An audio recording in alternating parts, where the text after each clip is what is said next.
দেখুন, আমি বৈশালাকে কয়েকটা প্রশ্ন করতে চাই। সেই প্রশ্নের উত্তর নিশ্চয়ই বৈশালা আমাকে দেবেন এবং মানুষ যেগুলো শুনতে চাইছে সেগুলো উত্তর আপনি দেবেন। প্রথম প্রশ্ন হচ্ছে সরকারি কর্মচারীরা ডিএ পাচ্ছে না, এটা খুব ফ্যাক্ট। আপনি আমাকে একটা কথা বলুন যে আইএএস আইপিএস যারা পে হেডের উপরে স্কেলে থাকে তারা ডিএ পাচ্ছে কি করে? এক। 2 নম্বর বলছে অনেক বকেয়া টাকা বাকি। কোন বকেয়া টাকা বাকি? যেগুলো স্কিমের যোজনার টাকা বাকি। আপনি আমাকে ওয়ান পিস অফ পেপার দেখান যেখানে রাজ্য সরকার কেন্দ্রীয় সরকারের কাছে চেয়েছে ডিএর টাকা আমাকে দাও এবং ডিএর টাকা পাইনি, একটা পিস অফ পেপার দেখান। 2। 3 নম্বর দেখুন, যারা বিভিন্ন ভাবে পড়াশোনা করে ডাক্তার, ইঞ্জিনিয়ার, সরকারি কর্মচারীরা চাকরি করছে, মুখ্যমন্ত্রী চাইছেন প্রান্তিক মানুষের জন্য কাজ করতে, করুক, অসুবিধা নেই। তার মানে এখানে বলতে চাইছেন সারা রাজ্য জুড়ে শুধু প্রান্তিক মানুষই থাকবে, কোনো সরকারি কর্মচারী, ডাক্তার, ইঞ্জিনিয়ার, অধ্যাপক তারা কিছু থাকবে না? মুখ্যমন্ত্রী ভেরি রিসেন্ট অর্থবর্ষে ঘোষণা করেছিলেন যে রাজ্যে জিডিপির সাথে ঋণের অনুপাত অনেক কম, আয় 4 গুণ বেড়েছে। আয় যদি 4 গুণ বেড়ে থাকে তাহলে সরকারি কর্মচারীরা কেন ডিএ পাচ্ছে না প্রশ্ন আছে।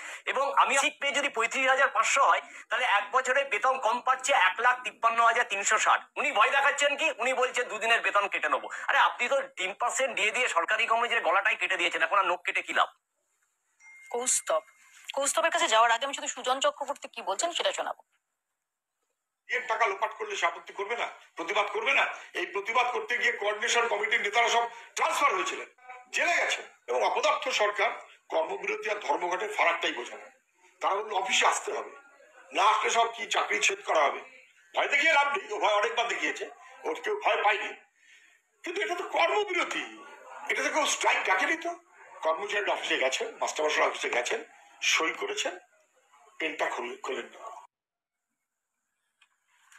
আমি 1 মিনিট একটা লাইন অ্যাড করে নিই। এই ডিএতেও যদি 25-75 হিসেব থাকতো তাহলে ডিএ দিত মমতা বন্দ্যোপাধ্যায়। আমি শুধু বলছি 2010 সালে মমতা ব্যানার্জির একটা ইন্টারভিউ চালান ছিল, ডিফারেন্স পরে দেওয়া হয় বামফ্রন্ট সরকার। মমতা ব্যানার্জির ডায়লগ ছিল এই যে সরকার এইটুকু দিয়ে দিতে পারে না, সরকার আছে কেন? বুদ্ধদেব ভট্টাচার্যের রেজিগনেশন দেওয়া উচিত। এখন পার্সেন্টেজটা কত পার্থক্য আছে অনিন্দতা বিস্তারিত বলেছে, আমি অন্য একটা অ্যাঙ্গেলে বলবো। বিষয়টা হচ্ছে 6 বার 8 ডজন বার হেরেছেন কোর্টে, তারপর 30 লাখি 35 লাখি, আমি নামের মধ্যে যাচ্ছি না, 40 লাখি 45 লাখি উকিল লাগাচ্ছেন আমাদের ট্যাক্সের টাকায়। অনিন্দতা আরেকবার তো ট্যাক্সের টাকা দিয়ে লড়ছেন, তাহলে সব দল চালাতো। এটা এর থেকে লজ্জার কিছু হতে পারে না। এখন আলোচনা হচ্ছে আসলে বেসিক যে জায়গাটা, যেটা তৃণমূলের মেয়র তিনি বলে ফেলেছেন।